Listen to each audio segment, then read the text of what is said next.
నమస్తే. ప్రస్తుతం మనతో పాటు సీనియర్ జర్నలిస్ట్ భరద్వాజ్ ఉన్నారు. ఆయనతో మాట్లాడదాం. నమస్తే సార్. నమస్తే సార్, ఎస్ఎల్బిసి టన్నెల్లో 8 మంది చిక్కుకున్నారు అని చెప్పేసి ఆల్రెడీ మాట్లాడుకున్నాం.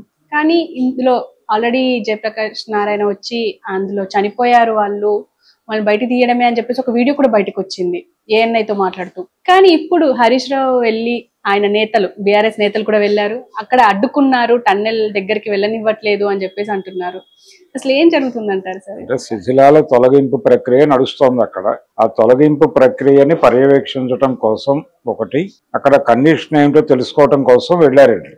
వెళ్ళినప్పుడు వీళ్ళని అసలు ఎంటర్ కాకుండా ఆపేశారు, చెక్ పోస్ట్ దగ్గరే ఆపేశారు. ఆపేయటం వెనకాలంటే ఎందుకు ఆపేయాలి ప్రతిపక్షాన్ని అనేది ప్రశ్న. ఇప్పుడు వాళ్ళని అలో చేస్తే జరిగే నష్టమే ఉంది. అక్కడ చూస్తారు పరిస్థితి, చూసి వాళ్ళ అభిప్రాయాలు ఏవో మాట్లాడి వెళ్ళిపోతారు. ఇది ప్రజాస్వామ్యం అని చెప్తున్నాం కదా మనం. ప్రజాస్వామ్యం అమల్లో ఉందా లేదా అనేది వేరే గొడవ. ప్రజాస్వామ్యం అని చెప్తున్నప్పుడు వాళ్ళని అలో చేయటం అనేది పద్ధతి. అలో చేస్తే అక్కడ ఉన్నారా లేదా అనేది వేరే గొడవ. 8 మంది ఉన్నారు అని ఒక చర్చ జరుగుతోంది. ఈ పాటికి ఇంతసేపు ఉండగలరా అనేది గొడవ. అంటే శ్రీశైలం ఎడం కాలువకు సంబంధించిన టర్నల్ ఇది. దీనిలో జరిగింది ప్రమాదం జరిగింది. చాలా కొంతమంది తప్పుకోగలిగారు, కొంతమంది ఇరుక్కున్నారు. ఆ శిథిలాలు మీద పడిపోయినాయి. వాళ్ళ పరిస్థితి డెఫినెట్ గా వాళ్ళు ఉండే అవకాశం అయితే లేదు. ఊపిరి ఆడక మాత్రమే కాదు, ఇంతసేపు ఆ సఫికేషన్ లో ఉండటం అనేది కుదిరే పని కాదు. అందుకని శిథిలాలు తొలగింపు తర్వాత వాళ్ళు సజీవంగా బయటకు వస్తారు అనేటువంటి నమ్మకం అయితే ఎవరిలోనూ లేదు. వాళ్ళ శవాలు బయటకు తీస్తారు అనే మాత్రమే అభిప్రాయం ఉంది చాలా మందిలో. అదే మాట్లాడుతున్నారు. ఒకవేళ అది నిజం కాక వాళ్ళు సజీవంగా బయటకు వస్తే అది అదృష్టమే.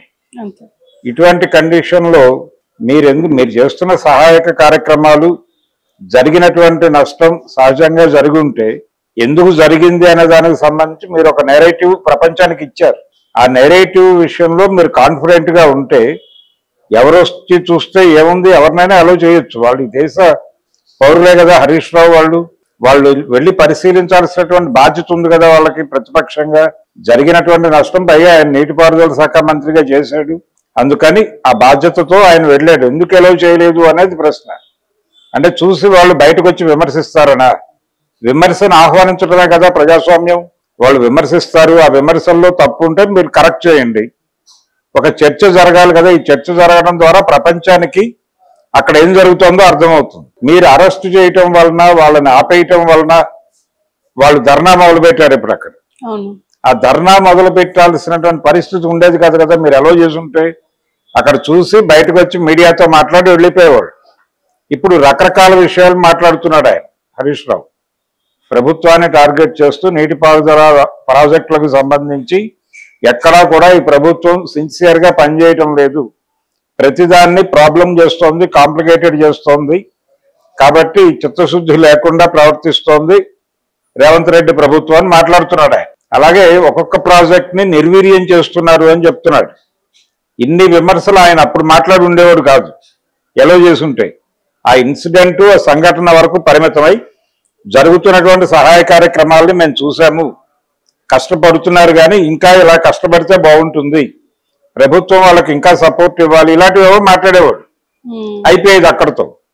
అయ్యా మేము చేయగలిగింది చేస్తున్నాము అంటే సరిపోతుంది. కానీ ఇప్పుడు ప్రజాస్వామ్యం కండిషన్ ఏమైందంటే, ఎవరైనా అసెంబ్లీలో మీరు ఈ పని ఎందుకు చేయలేదు అని కనుక అడిగితే ఆ పని చేయలేకపోవడానికి కారణాలు చెప్పడం మానేసి మీ హయాంలో మీరు చేసింది ఏమిటి అని మాట్లాడుతున్నారు. ప్రశ్నకి ప్రశ్నతో ఎదుర్కోవటం, ప్రశ్నని ప్రశ్నతో ఎదుర్కోవటం అనేది ఒక ప్రోగ్రామ్ గా మారిపోయింది.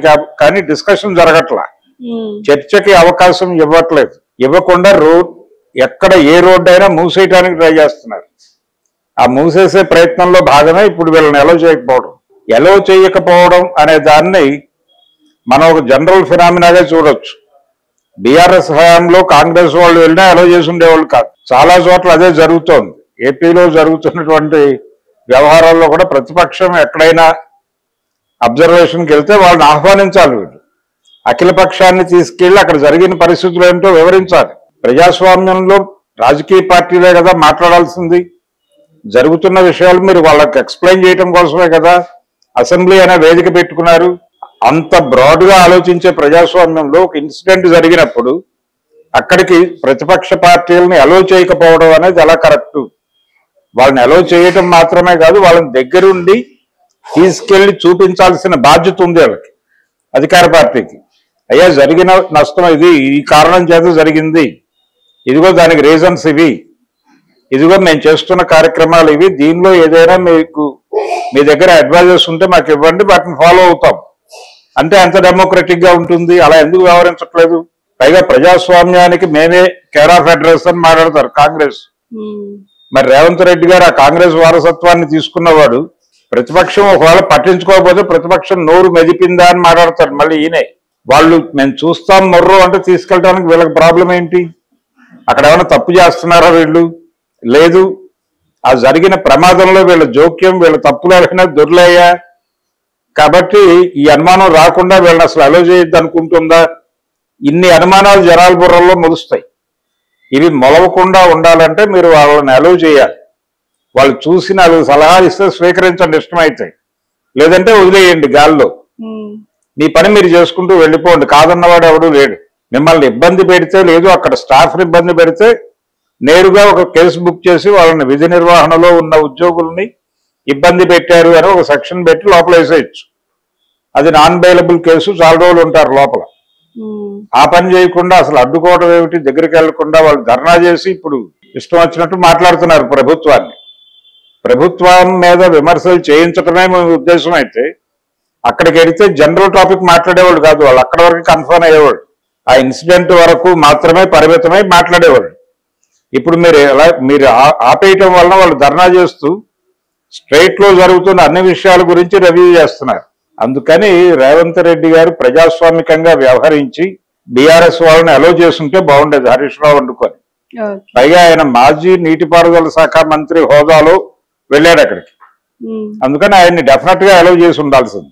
కానీ సార్ అంటే నీటిపారుదల శాఖ వర్క్ చేశారు కాబట్టి ఆయన మంత్రిగా, కానీ ఏమంటున్నారంటే ఆయన టైంలో ఏం చేయలేరు, దాన్ని అలాగే వదిలేశారు, వదిలేయడం వల్లనే ఇప్పుడు మళ్ళీ స్టార్ట్ చేసరికి ఇలాంటి అఘాయిత్యాలు జరిగాయి అంటున్నారు. ఇదే అంటే మీ హయాంలో మీరు చేసింది ఏమిటి? ఇప్పుడు ఈ ప్రమాదం గురించి ఎవరైనా అడిగితే గత ప్రభుత్వం మీదకి నెట్టేయటం అనేది ఒక ప్రోగ్రామ్ గా మారిపోయింది. ప్రతి ఏ విషయమైనా సరే గత ప్రభుత్వం అనేస్తే సరిపోతుంది. ఇది ఎలా తయారైందంటే ఒకసారి పుష్కరాల టైంలో పుష్కరాలకి నీళ్లు రాలేదు, ఇంకా నదిలోకి నీళ్లు రాలేదు ఏమిటండి అని ఒక విలేకరు ఒక మంత్రి గారిని అడిగితే గత ప్రభుత్వ హయాంలో జరిగిన లోపాలు అని మొదలుపెట్టాడు ఆయన. అంటే గత ప్రభుత్వం ఏమైనా నీళ్లన్నీ తోడుకెళ్ళి వాళ్ళ పార్టీ ఆఫీస్లో పెట్టుకుందా అని అడిగాడు యువతల నుంచి రిపోర్టర్. అడిగితే ఆయన సమాధానం చెప్పకుండా కోపగించుకుని వెళ్ళిపోయాడు. అలా తయారైంది రాజకీయ వ్యవస్థ. అందుకని ఇప్పుడు చేయాల్సింది అవతల వాళ్ళ మీద నెపం వేయటం కాదు. ఇన్సిడెంట్ జరిగింది మీ ప్రభుత్వ హయాంలో కాబట్టి ఎందుకు జరిగింది అని ప్రపంచానికి చెప్పండి. జరిగినటువంటి పని తర్వాత అక్కడ మీరు తీసుకుంటున్నటువంటి మెజర్స్ ఏమిటి, యాక్టివిటీ ఏమిటి అనేది చెప్పండి. అది వాళ్ళకి వివరించండి. ప్రధాన ప్రతిపక్షంగా ఉన్నారు వాళ్ళు సభలో కాబట్టి వాళ్ళని మీరే తీసుకెళ్ళి అన్ని రాజకీయ పార్టీలను తీసుకెళ్ళాలి. అఖిల పక్షాలను ఎందుకు తీసుకెళ్తుంది ప్రభుత్వం? అక్కడ వీళ్ళు చేస్తున్న పని జరిగిన నష్టం వాళ్ళకి అర్థం కావడానికి, వాళ్ళు అర్థం చేసుకుంటే సలహాలు ఇస్తారు, ప్రజల్లోకి వెళ్ళి మాట్లాడతారు. ప్రజల నుంచి ఏదైనా సహకారం కావాలంటే వాళ్ళు ఏర్పాటు చేస్తారు. అందుకని అఖిల పక్షాలను తీసుకెళ్తారు. ఏదైనా పెద్ద ప్రమాదం జరిగినప్పుడు గతంలో జరిగేది, ఇప్పుడు జరగడం లేదు. ఇప్పుడు మేము చూడటానికి వెళ్తున్నామని అలౌ చేయట్లేదు. ఇప్పుడు జలయజ్ఞం జరుగుతున్న టైంలో వైఎస్ రాజశేఖర రెడ్డి గారు ప్రతిపక్షం అంతా కలిసి ఒక టీమ్గా వస్తే నేనే వెహికల్ అరేంజ్ చేసి ప్రతి ప్రాజెక్టు దగ్గరికి తీసుకెళ్లి జరుగుతున్న పనులు చూపిస్తాను.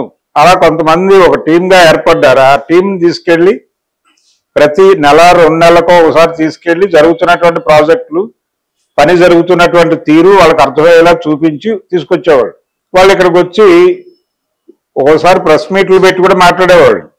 జరుగుతున్న పనుల్లో కొంచెం తప్పులు జరుగుతున్నాయి ఇలాంటివి మాట్లాడేవారు. కానీ ప్రతిపక్షం కళ్ళు మూసి ప్రాజెక్టులు నడపడం ఏంటి మీరు?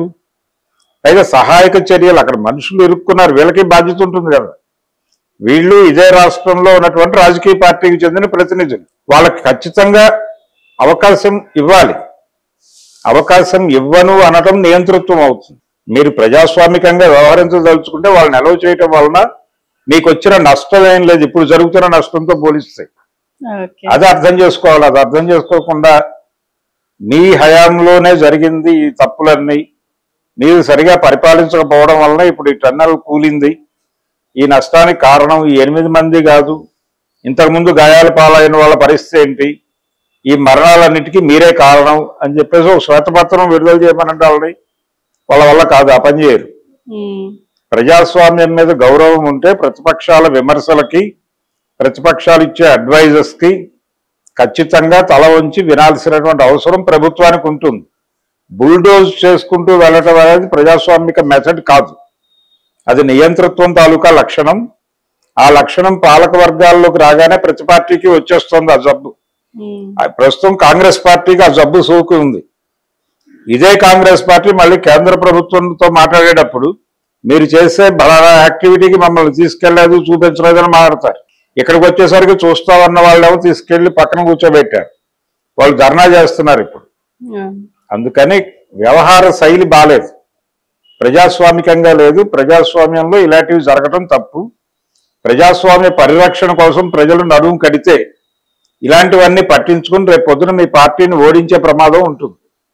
అందుకని మీరు ఏదో చేస్తున్నావు అని అవతల పార్టీకి బలం పెంచే ప్రయత్నం చేస్తున్నారు, అది మానేయాలి.